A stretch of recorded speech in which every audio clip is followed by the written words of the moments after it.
anak-anak, selamat datang dalam pembelajaran geografi kelas 11. Nah, hari ini kita akan membahas kompetensi dasar 3.7, menganalisis jenis dan penanggulangan bencana alam melalui edukasi, kearifan lokal, dan pemanfaatan teknologi modern.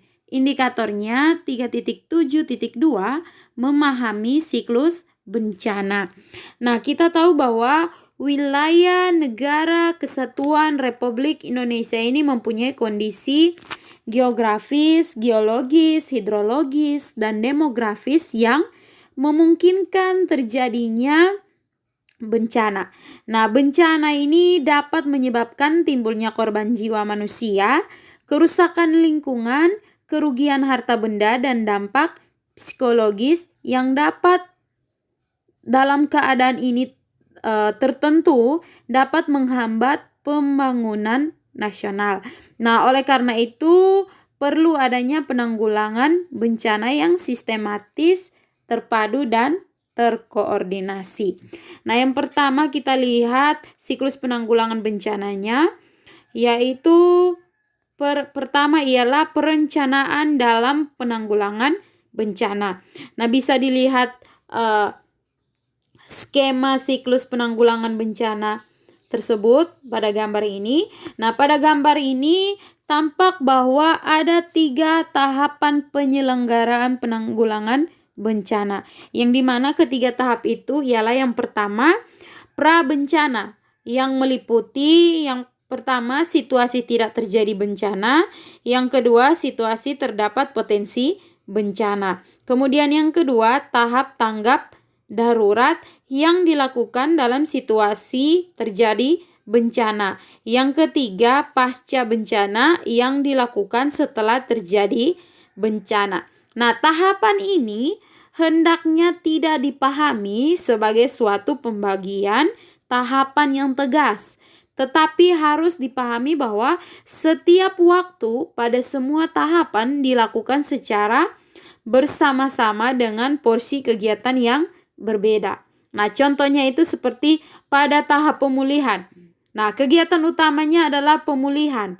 Namun kegiatan pencegahan dan mitigasi juga sudah dimulai, di mana tujuannya itu untuk mengantisipasi bencana di kemudian hari. Nah, secara umum perencanaan dalam penanggulangan bencana ini dilakukan pada setiap tahapan. Nah, ini adalah skema perencanaan dalam penanggulangan bencana. Nah, tahapan-tahapan itu ialah yang pertama ialah tahap pra-bencana. Nah, dalam situasi tidak terjadi bencana, penyusunan rencana penanggulangan bencana disusun. Nah, sementara itu dalam situasi terdapat potensi bencana, dilakukan penyusunan rencana kesiapsiagaan untuk menghadapi keadaan darurat yang didasarkan atas skenario menghadapi bencana tertentu. Untuk itu disusunlah rencana kontingensi yang dimana itu terdapat pada tahap pra-bencana. Kemudian yang kedua itu tahap tanggap darurat. Nah, pada tahap ini dilakukan rencana operasi sebagai operasional dari rencana kontingensi. Kemudian yang terakhir itu ada yang namanya tahap pemulihan. Nah, pada tahap ini dilakukan penyusunan rencana pemulihan yang meliputi rencana rehabilitasi dan rekonstruksi yang dilakukan pada pra-bencana.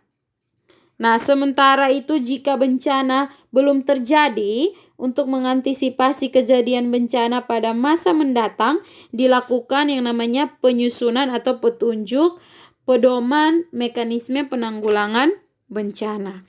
Kemudian kita akan lihat perencanaan penanggulangan bencana. Itu disusun berdasarkan hasil analisis resiko bencana dan upaya penanggulangannya.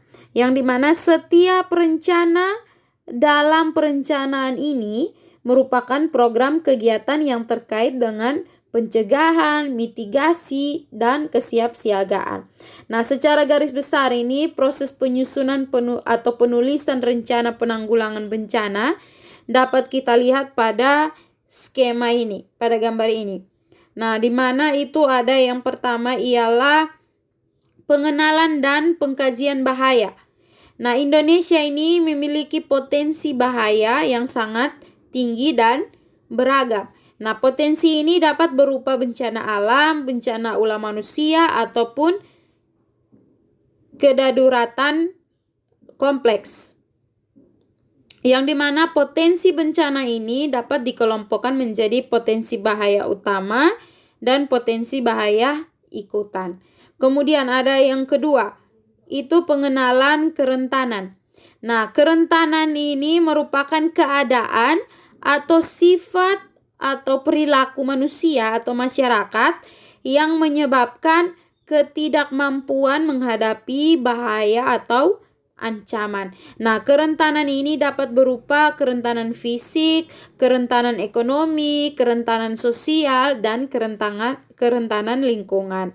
Kemudian yang ketiga itu ada analisis kemungkinan dampak bencana. Nah, analisis kemungkinan dampak bencana ini di mana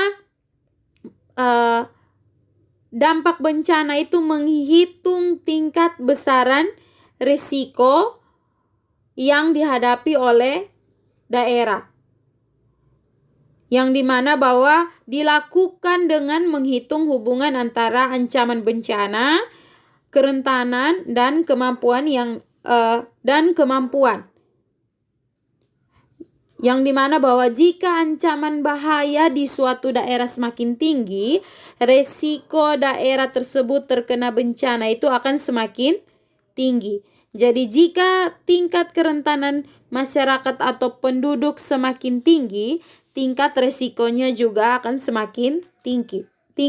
Dan sebaliknya, jika tingkat kemampuan masyarakat semakin tinggi, resiko yang dihadapi oleh masyarakat itu akan semakin kecil.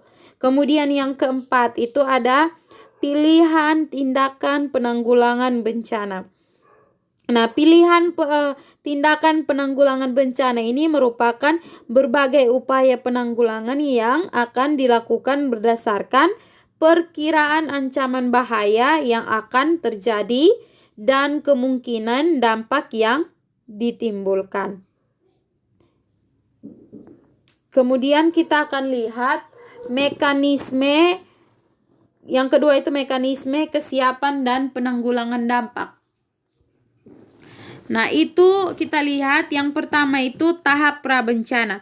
Nah, pada tahap prabencana ini di mana tidak terjadi bencana, penyelenggaraan penanggulangan bencana itu dapat meliputi perencanaan penanggulangan bencana, pengurangan risiko bencana, pencegahan, pemaduan dalam perencanaan pembangunan, persyaratan analisis risiko bencana, pelaksanaan dan penegakan rencana tata ruang, pendidikan dan pelatihan, serta yang terakhir itu persyaratan standar teknis penanggulangan bencana.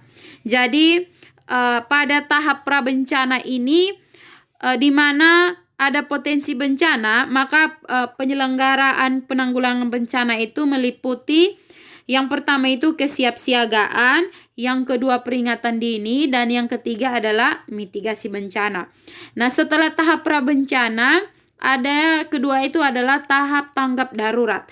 Nah, tahap tanggap darurat bencana ini adalah serangkaian kegiatan yang dilakukan dengan segera pada saat kejadian bencana untuk menangani dampak buruk yang ditimbulkan, yang meliputi kegiatan penyelamatan dan evakuasi korban, kemudian harta benda, pemenuhan kebutuhan dasar, perlindungan, pengurusan, pengungsian, penyelamatan, serta pemulihan prasarana dan sarana.